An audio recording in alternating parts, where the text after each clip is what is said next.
नमस्कार। इस चैनल के द्वारा बीएड शिक्षकों के ब्रिज कोर्स को ध्यान में रखते हुए important study materials, important classes provide की जा रही हैं। आप सभी जानते हैं, अब की बार ब्रिज कोर्स में 6 मुख्य कोर्स एनआईओएस के द्वारा डिसाइड किए गए हैं, जिसकी परीक्षा आपको देनी होगी, पास करना होगा, तभी आप अपनी सर्विस को कंटिन्यू कर पाएंगे। माननीय सुप्रीम कोर्ट के आदेश के अनुपालन में यह प्रक्रिया चल रही है।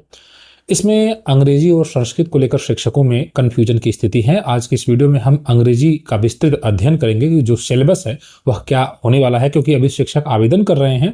तो आवेदन करने से पहले उन्हें यह जानकारी होना चाहिए कि अंग्रेजी लेना बेहतर होगा या फिर संस्कृत।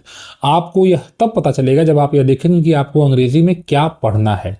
तो अभी आपने देखा कि संस्कृत को तो जोड़ा भी नहीं गया था, अभी एक दिन पहले अपडेट किया गया है और उसमें संस्कृत भाषा को इन्होंने जोड़ा है।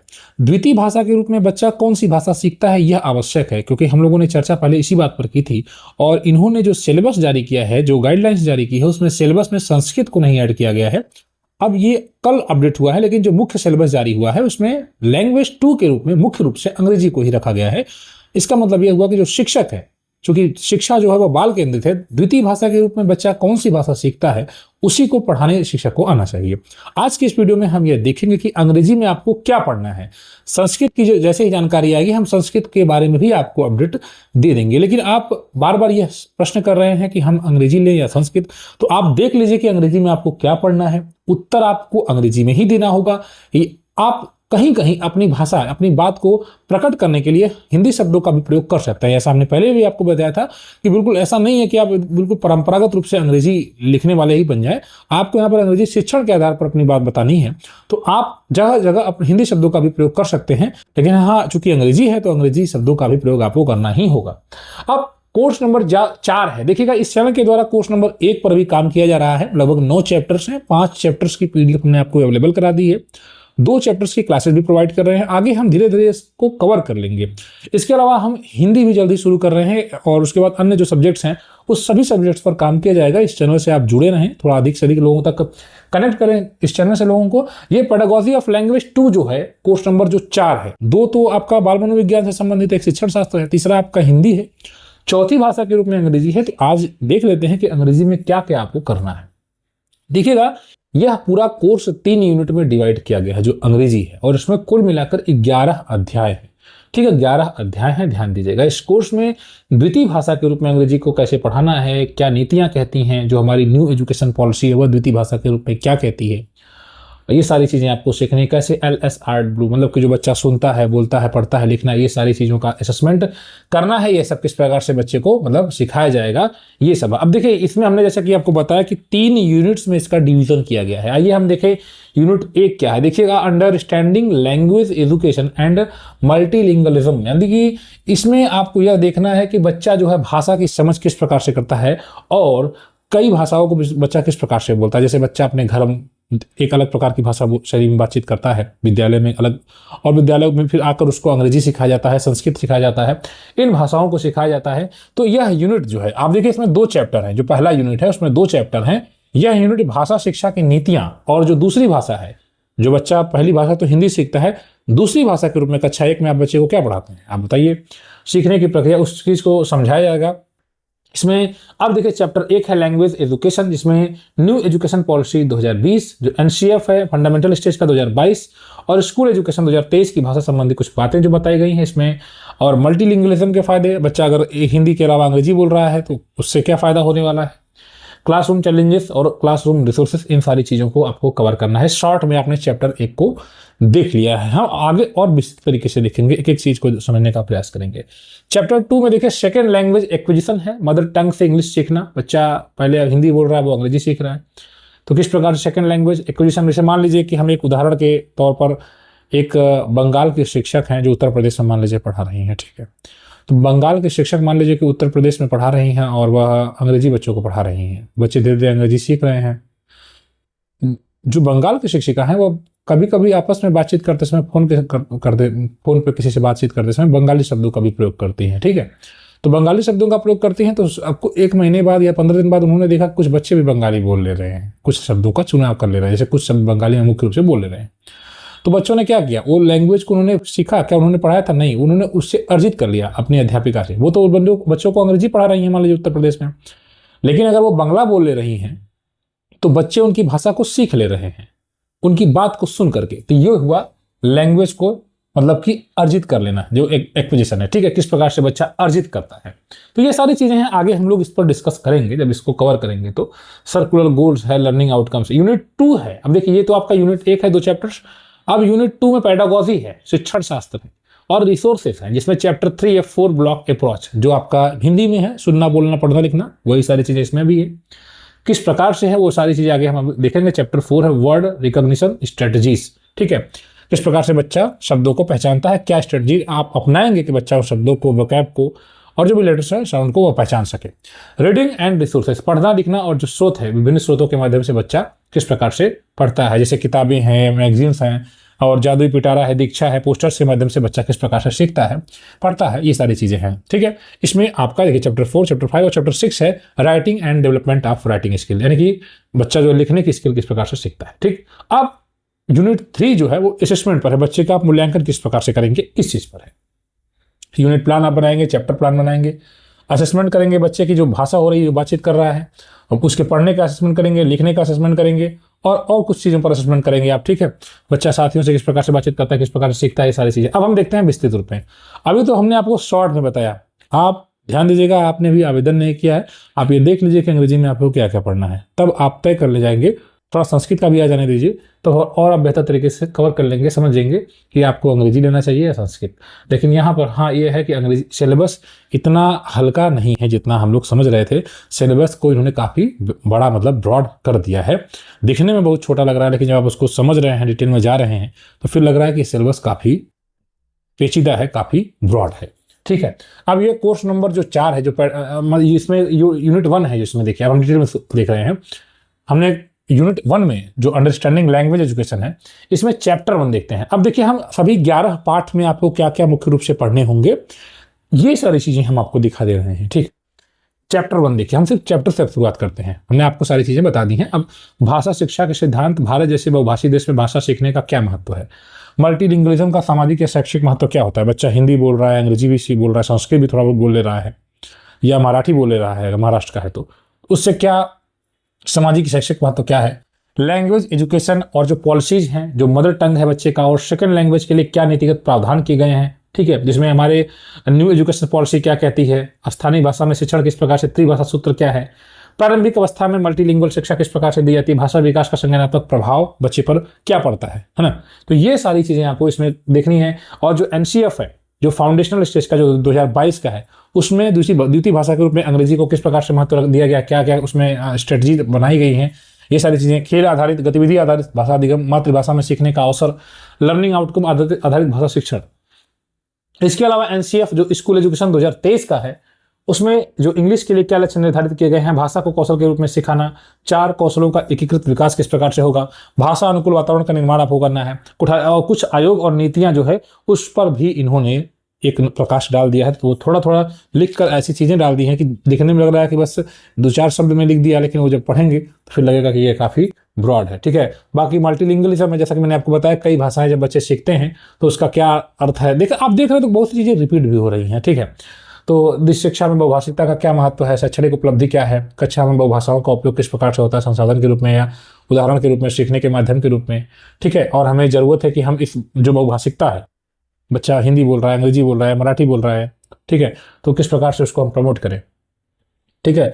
हम भाषा अंतर, लैंग्वेज ट्रांसफर कर ले रहा है, ठीक है, एक भाषा से दूसरी भाषा किस प्रकार से सीख रहा है ना। जैसे आप हिंदी, अगर आप हिंदी है तो हिंदी के आधार पर संस्कृत है, संस्कृत के आधार पर हिंदी भी आप बना लेते हैं, सीख लेते हैं। चैलेंजेस क्या है, तो भारतीय कक्षा में भाषा विविधता किस प्रकार से, अंग्रेजी के प्रति भय किस प्रकार से रहता है, आप अध्यापक होकर भय है तो बच्चे के अंदर किस प्रकार का भय रहता होगा, आप इसके अंदाजा लगा ही सकते हैं।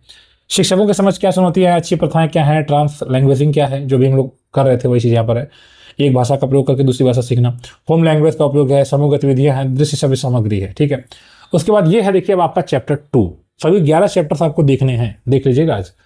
Second language acquisition SLA, L1 से L2 सीखने की प्रक्रिया किस प्रकार से होगी, यानी बच्चे को बताया गया बिल्ली बच्चा जान रहा है, बिल्ली को आप बिल्ली सिखा रहे हैं, कैट का मतलब बिल्ली, तो एक जगह से बच्चा धीरे धीरे मदर टंग से दूसरे टंग की ओर बढ़ रहा है, सीख रहा है। भाषा सीखने के मनोवैज्ञानिक सिद्धांत क्या है, एडवांटेज क्या होता है दूसरी भाषाओं को सीखने का, वैश्विक स्तर पर अवसर है, संचार कौशल में वृद्धि है ना। बच्चा अगर अंग्रेजी बोल लेगा तो वो और लोगों से बात कर पाएगा, मराठी बोल पाएगा। अगर आप मराठी नहीं बोल पाएंगे, महाराष्ट्र में चले जाएंगे तो दिक्कत हो जाएगी, क्योंकि वहाँ के लोग फिर ये कहेंगे कि मराठी नहीं आती तो नहीं आ रह सकते। तो कहने का मतलब कि दूसरी भाषाओं को सीखने का क्या प्रभाव होगा, ये भी आपको बताना पड़ेगा। फिलहाल ये एक गंभीर प्रश्न है अपने देश में अगर इस प्रकार से हो रहा है तो। Notion of first language, second language and others, इसमें फर्स्ट, सेकंड, थर्ड लैंग्वेज आपको और फॉरेन लैंग्वेज को कवर करना है। मेजर कंसर्न्स क्या है, चैलेंजेस क्या है दूसरी भाषा को सीखने में। जैसे अगर अंग्रेजी सिखा रहे हैं तो अंग्रेजी सिखाने में क्या प्रॉब्लम्स आ रही है आपको, क्या संसाधनों की कमी है, अंग्रेजी को कठिन भाषा समझा जाता है, शब्दावली का अभाव रहता है।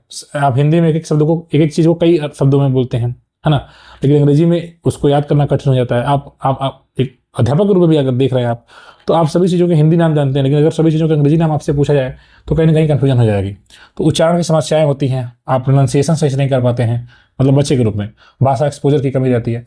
तो इस प्रकार से ये हो गया आपका 2 चैप्टर अभी आपने देखे हैं, ठीक है। तीसरा चैप्टर देखिएगा 4 ब्लॉक अप्रोच जो है, क्या है ओरल लैंग्वेज, जिसमें क्या है पेडागोजी है मुख्य रूप से, ठीक है। इसमें 4 ब्लॉक में ओरल लैंग्वेज बच्चा सीख रहा है, शब्दों को पहचान रहा है, पढ़ रहा है, लिख रहा है, जो सुबोपली है, ठीक है। और इसमें ओरल लैंग्वेज जो बच्चे का मौखिक विकास किस प्रकार से हो रहा है, भाषागत विकास, जैसे बच्चा बोल ले रहा है कि नहीं बेहतर तरीके से अंग्रेजी।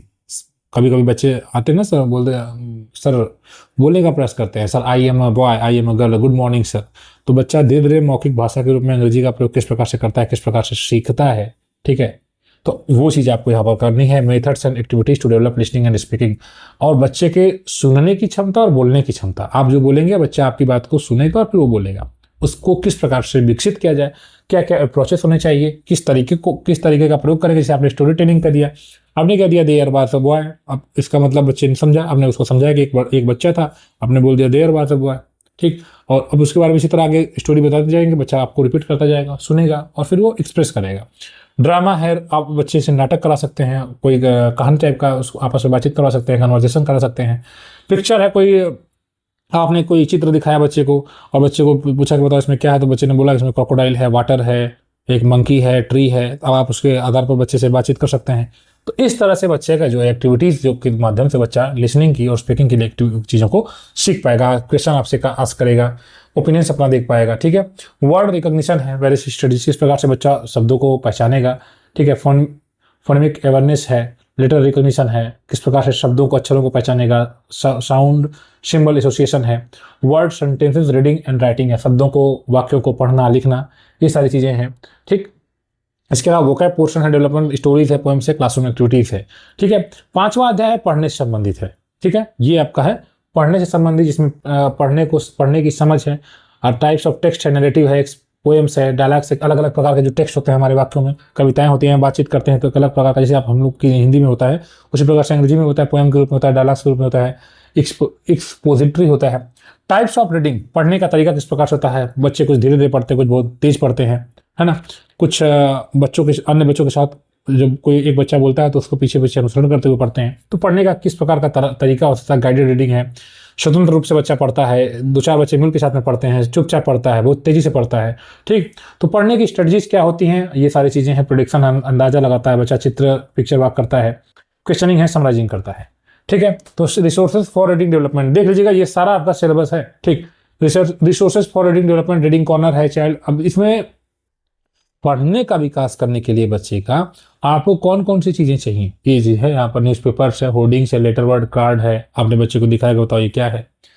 टेक्स्ट बुक्स है, मैगजीन्स है, चिल्ड्रंस लिटरेचर है, रीडिंग कॉर्नर वगैरह बनाया जाता है विद्यालयों में, जादू पिटारा वगैरह है, ऑडियो वीडियो प्रोग्राम है, कंटेंट है, ये सारी चीज़ें हैं। चैप्टर 6 देख लीजिए, राइटिंग एंड डेवलपमेंट। यहाँ पर आपको लिखने की, मुख्य रूप से जो लिखने का विकास है बच्चे का, वो किस प्रकार से किया जाएगा, जिसमें लिखना क्या है, लिखने के तरीके क्या है, लिखने के स्टेज क्या है, और लिखने की जो प्रक्रिया है वो किस प्रकार से होती है, ठीक है।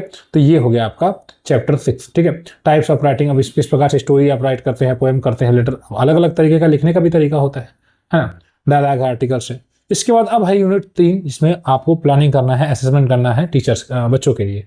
इसमें डेवलपमेंट ऑफ यूनिट प्लान, आप अंग्रेजी में यूनिट प्लान वगैरह बनाएंगे, चैप्टर प्लान बनाएंगे, लेसन प्लान बनाएंगे, जिसको आप कह सकते हैं।